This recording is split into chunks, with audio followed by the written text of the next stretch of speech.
भोपाल वापसाना कहानी की तरफ चलते हैं। डीके जिसकी कार अपने मंजिल के लिए निकल चुकी थी और उस कार एक खामोशी सी ही रहती है जब तक वह प्लॉट के पास नहीं पहुंच जाते। डीके कार से निकल सुस्मिता से डिसूजा की फाइल लेते हुए उसे मिस्टर डिसूजा से फोन लगाओ और उनसे पूछो वह कहाँ है, हम आ चुके। सुस्मिता उसके कहे अनुसार फोन लगती ही है कि उसे जॉन की आवाज़ सुनाई देती है जो सुस्मिता की तरफ ही आते हुए, हमें फ़ोन करने की कोई ज़रूरत नहीं है आपको, हम हाजिर हैं आपके लिए। सुस्मिता उसे देख अपना फ़ोन वापस से पस में रखते हुए जॉन की तरफ एक मुस्कान के साथ बात करते हुए, क्या बात है आप तो टाइम के बड़े पक्के निकले। जॉन भी मुस्कुराते हुए, कामयाब बना है तो टाइम का तो पक्का होना ही होगा। तभी डीके अपनी भारी आवाज में, पर लगता है आपके पापा को अब कामयाब नहीं होना, बहुत कामयाब हो चुके हैं, इसलिए तो वह आए नहीं यहाँ। जॉन डीके की बातों का मतलब समझ उसे, सॉरी मिस्टर वर्मा, डैड आना चाहते थे पर उन्हें एक और मीटिंग अटेंड करने जाना पड़ा।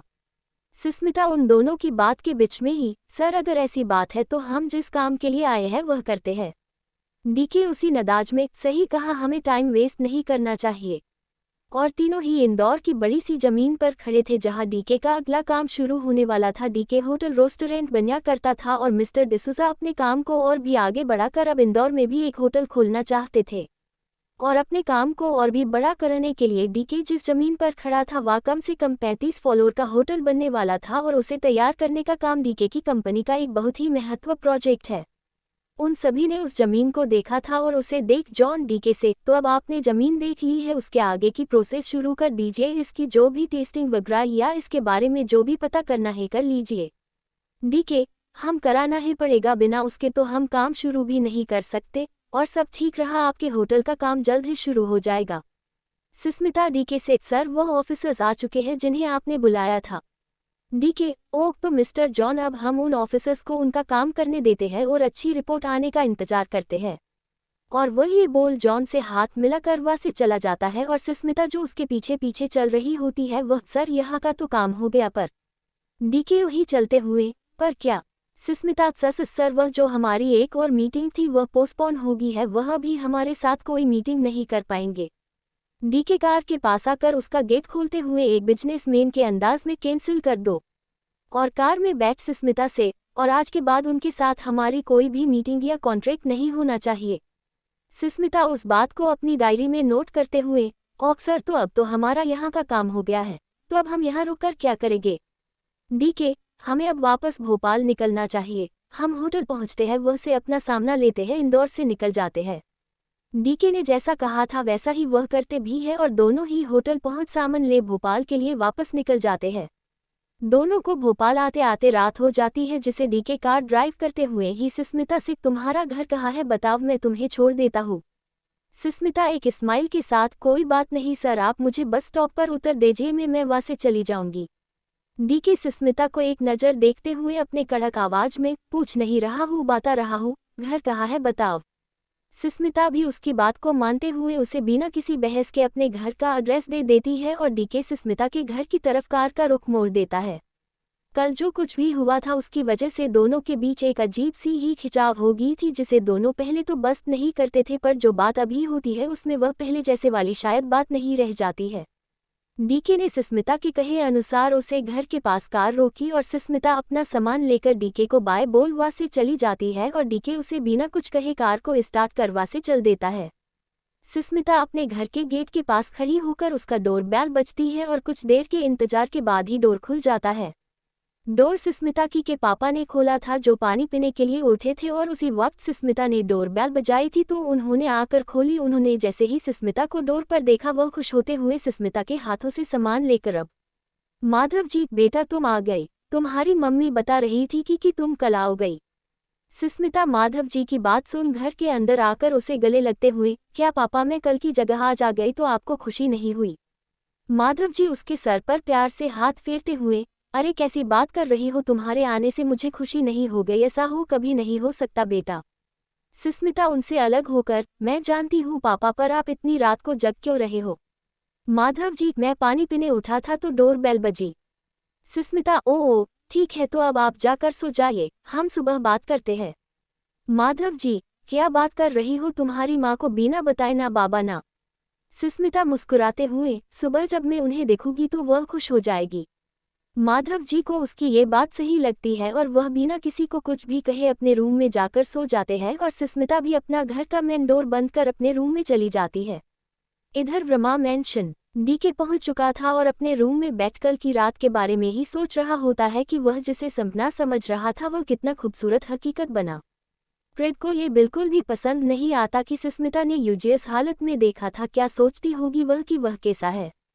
और वही हाल कुछ सुस्मित का भी था, जिसके आंखों में तो नींद की कोई जगह ही नहीं बची थी और हमेशा की तरह ही वह चांद की रोशनी में खिड़की के पास खड़ी डीके के बारे में सोच रही होती है।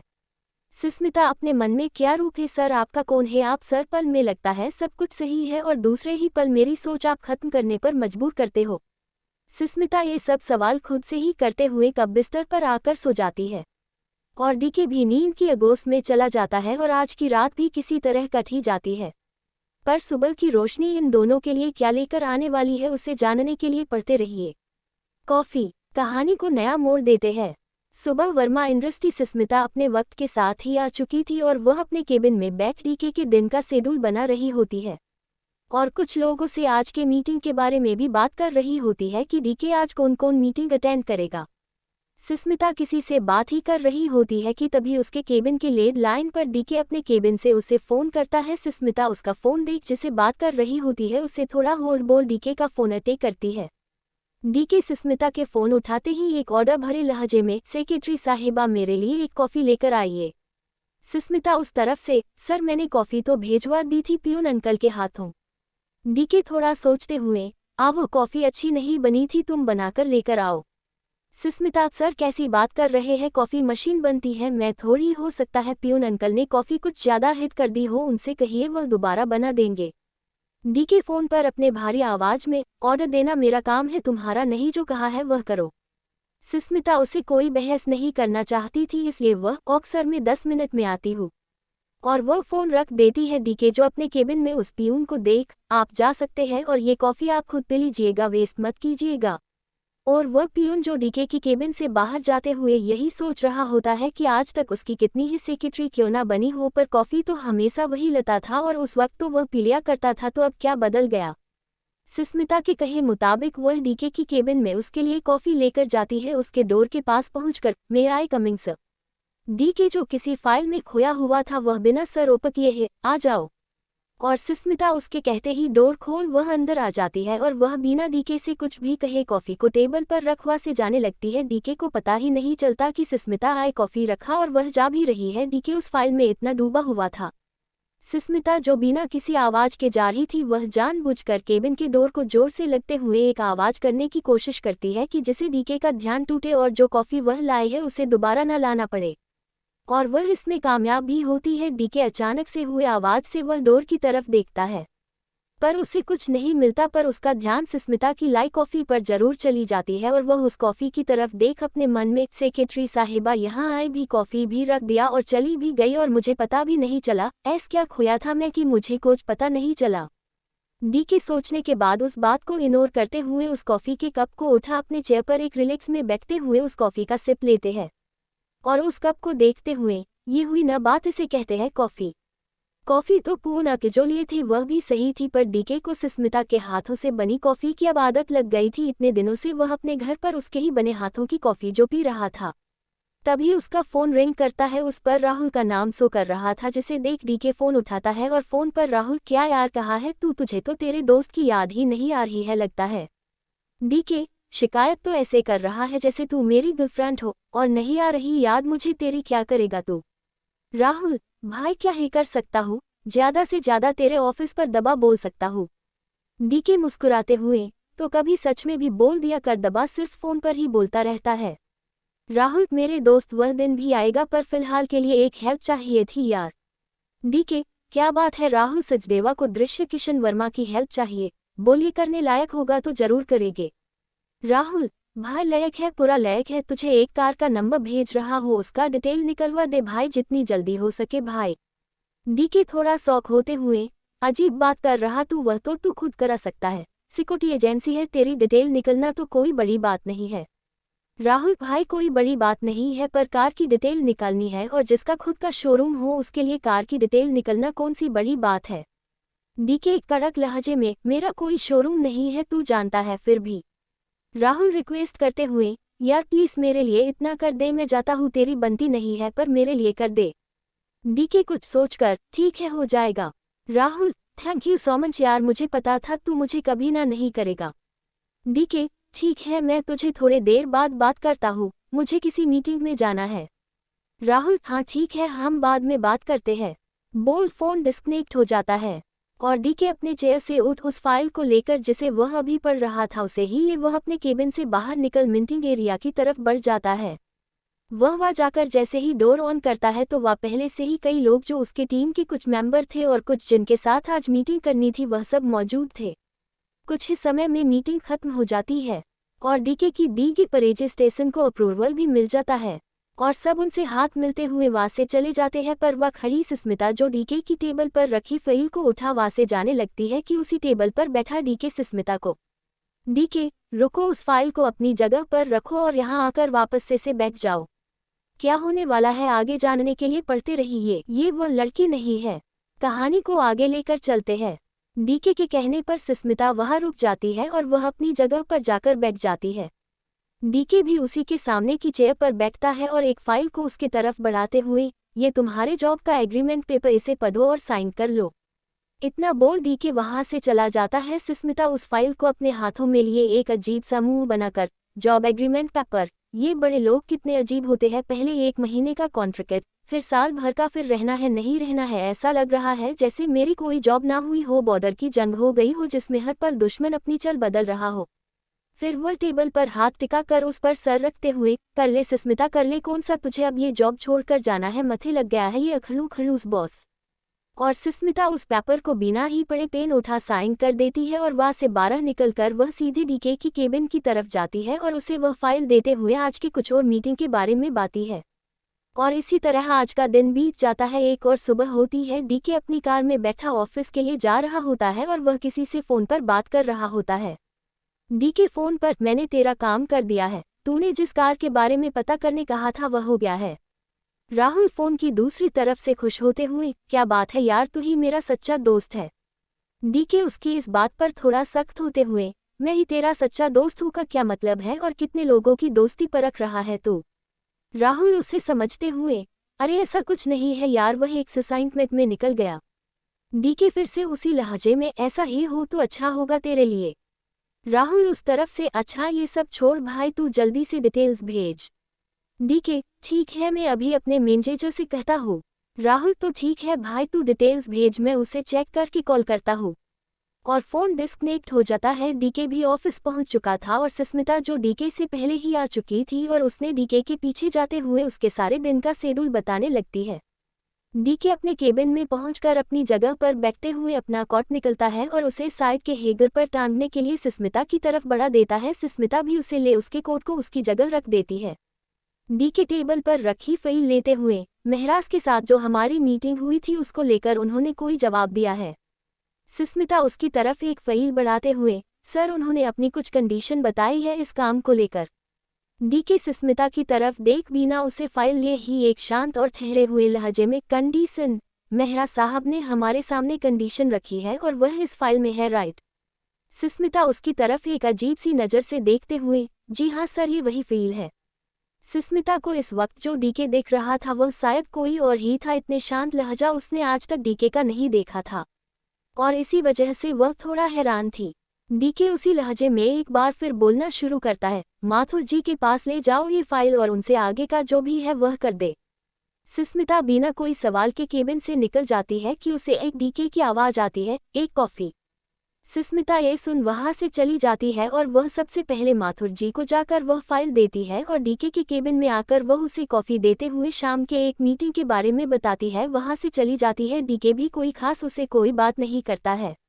डीके और सुस्मिता के बीच काम के सिवाय और किसी भी चीज़ पर बात होना ही बंद हो गई थी। ना डीके उसे परेशान करता और ना ही सुस्मिता डीके से कोई सवाल करती। उस रात के बाद दोनों के ही बीच एक अजीब सी हिचक पैदा हो गई थी और यह क्यों थी वह उन दोनों में से किसी को पता नहीं था।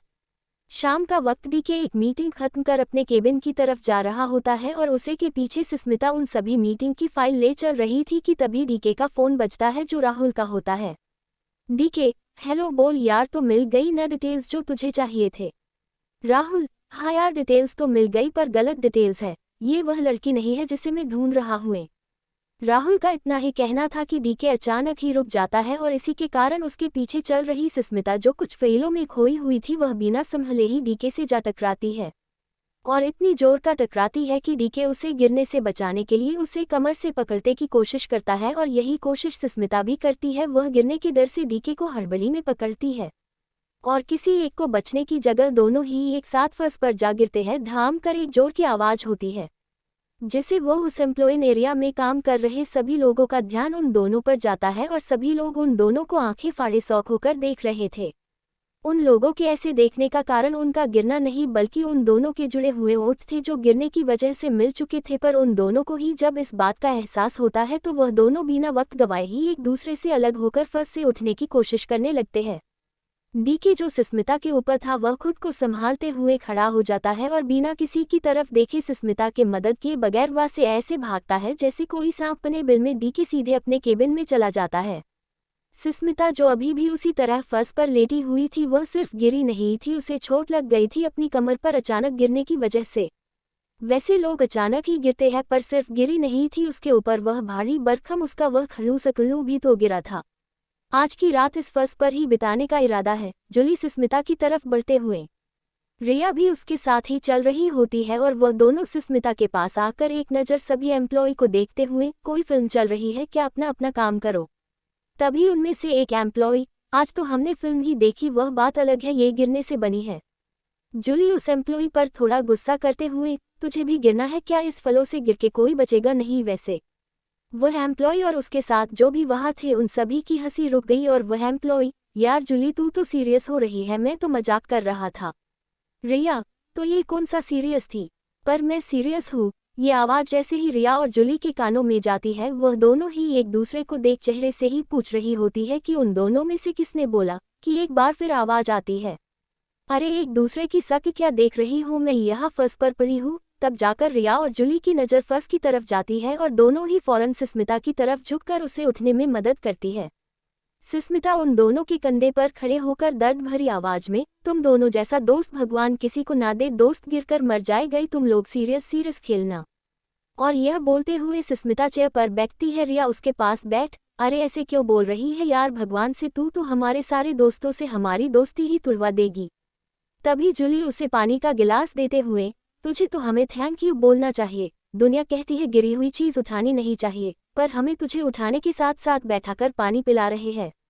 सुस्मिता उसकी इस बात पर उसे मरने के लिए अपना हाथ उठाती है कि वह उसके गले से निकले आहे से वापस से टेबल पर रख देती है।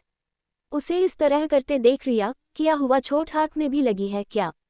रिया ने इतना ही कहा था कि जुली सुस्मिता को चिढ़ाते हुए, ओ ज्यादा लग गई है क्या, आई थिंक उसे भी ज्यादा चोट यहाँ लग गई है। वही ये बोल सुस्मिता के लिप की तरफ अपनी उंगलियों से पॉइंट करती है। सुस्मिता ये करता देख उसे चिढ़ते हुए, बात भी मत करना इसके बारे में। जुली उसे मुस्कुराते हुए, अरे गुस्सा क्यों होती है, जो सच है मैंने वही तो बोला।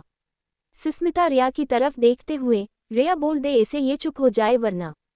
रिया मुस्कुराते हुए, क्या जुली क्यों उसे परेशान कर रही है, एक तो ऐसे ही उसे चोट लग गई है, हमारे भारी भरकम सर जो गिर गया इस पर। इतना बोल रिया और जुली दोनों ही हंसने लगती है।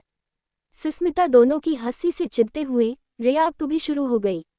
रिया, अच्छा हंसी मजाक बाद में, ये पेन किलर है, इसे तू कहा ले और घर जाकर ऑइंटमेंट लगा देना।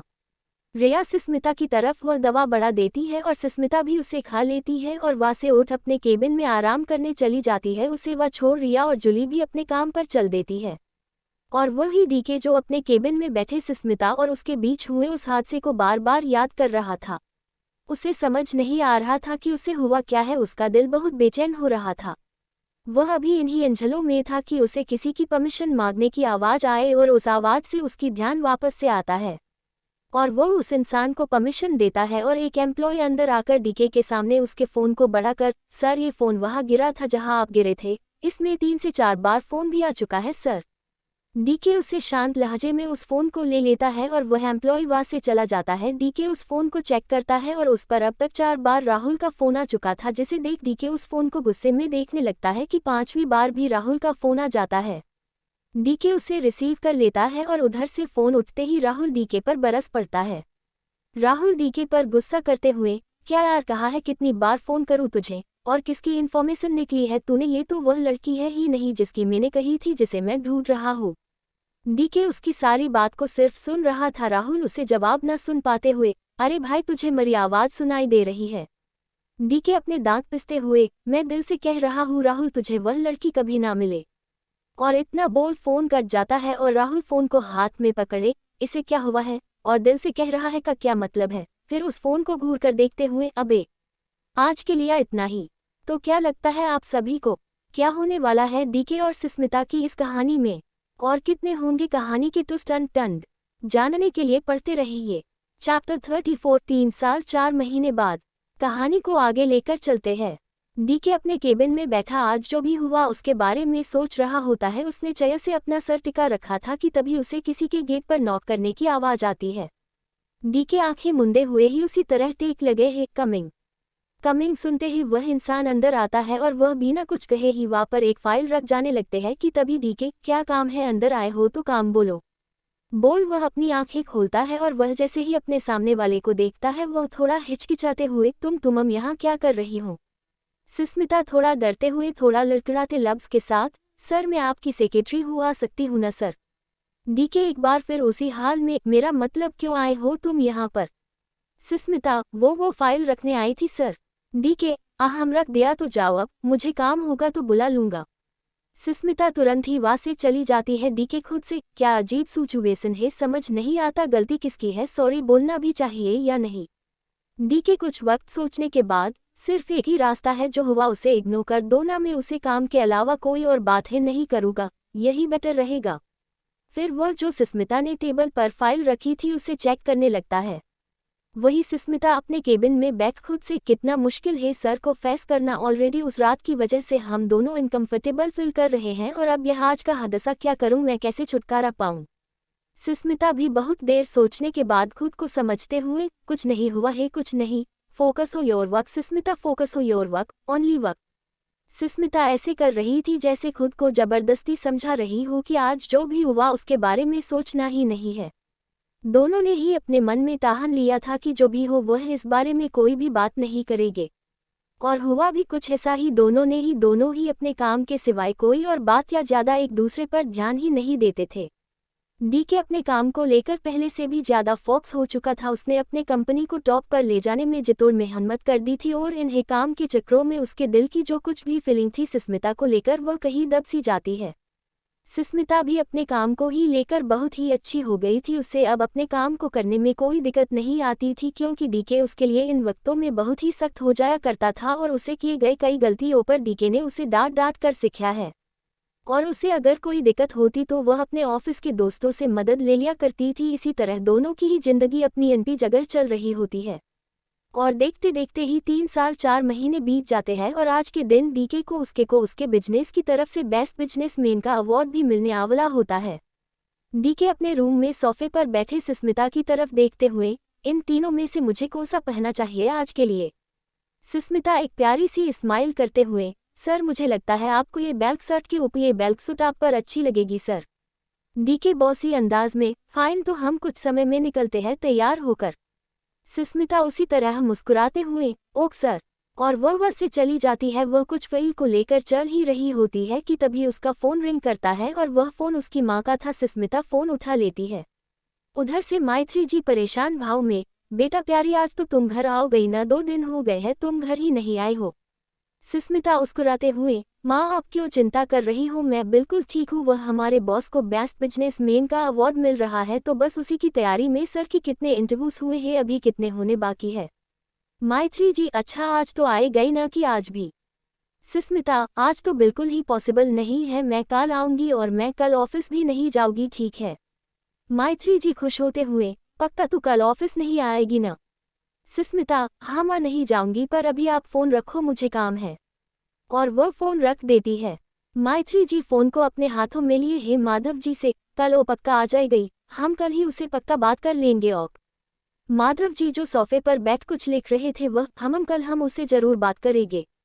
सुस्मिता ने इतने साल काम कर बहुत कुछ कर लिया था। उसने माधव जी के हार्ट का इलाज भी करा लिया था और जो घर किराए पर वह रखते थे उसे भी सुस्मिता ने अपने मम्मी पापा के नाम से खरीद लिया था।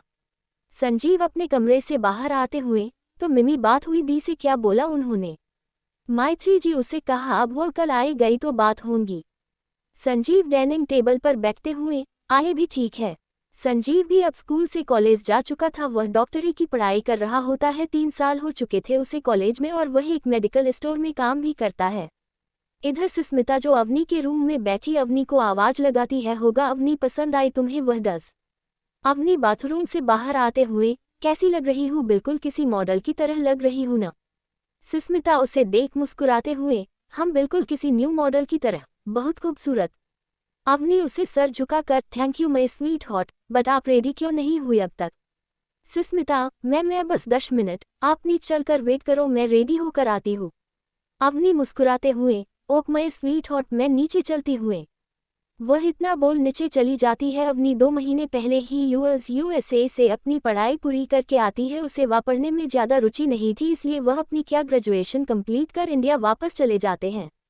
और इन महीनों में अवनी की अच्छी खासी सुस्मिता के साथ बने लगे थे, क्योंकि सुस्मिता एक सेक्रेटरी होने की वजह से कई बार उसे डीके के घर आना होता था और इसी में उसकी और सुस्मिता की नज़दीकियां बढ़ी, इनकी दोस्ती भी। सभी नाचे आ चुके थे। डीके भी सुस्मिता की पसंद के अनुसार है अपने आप को तैयार कर हॉल में अवनी और सुस्मिता का वेट कर रहा था।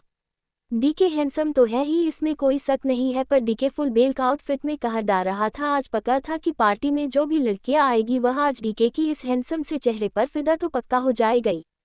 डीके अवनी को देख, तुम तैयार हो गई छोटी आपकी स्वीट हॉट और हमारी सेक्रेटरी साहिबा कहा है। अवनी डीके के सामने खड़े होते हुए, भाई दिस इज रॉन्ग, मैं कैसी लग रही हूँ ये तो कम से कम बताइए। डीके एक हल्की सी स्माइल करते हुए, ओ सॉरी, आप बहुत ही अच्छी लग रही है, पर वह कहा है। अवनी कुछ कहने को ही होती है कि उसकी नज़र सामने की सीढ़ियों पर से आती सुस्मिता पर जाती है, जिसे देख अवनी की तो मुंह ही खुला रह जाता है। उसे ऐसे करता देख डीके भी सीढ़ियों की तरफ देखने लगता है। उसकी तो आंखें फटी की फटी रह जाती है और मुंह वह तो दोनों ही भाई बहन का खुला रहता है।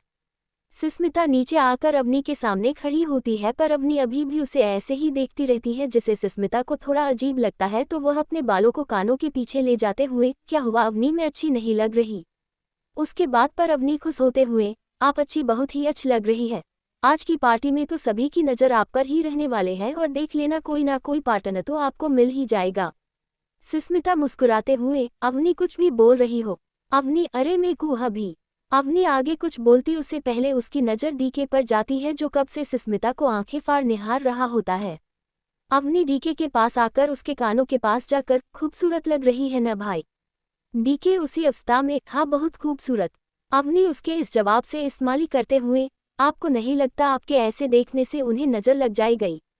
अवनी ने जानबूझकर नज़र लगने वाली बात डीके कान में चीला कर कही थी, जिसे डीके तुरंत ही सेंस में वापस से आ जाता है और वह अवनी की तरफ गुस्से से घूरता है, जिसे देख अवनी, लेट हो रहा है ना? मैं सुस्मिता जी, हमें निकलना चाहिए। सुस्मिता, डीके देख, सर हम निकले वरना हम फंक्शन के लिए लेट हो जाएंगे। डीके उसे अनदेख करते हुए, हमें निकलना चाहिए, बोल वह अपने मेंशन से बाहर निकल जाता है और अपने कार में बैठ जाता है। और उसके साथ सुस्मिता अवनी सभी बैठ चुके होते हैं और कार स्टार्ट होने जाती है और अपने मंजिल के लिए चल पड़ती है। आज के लिए इतना ही।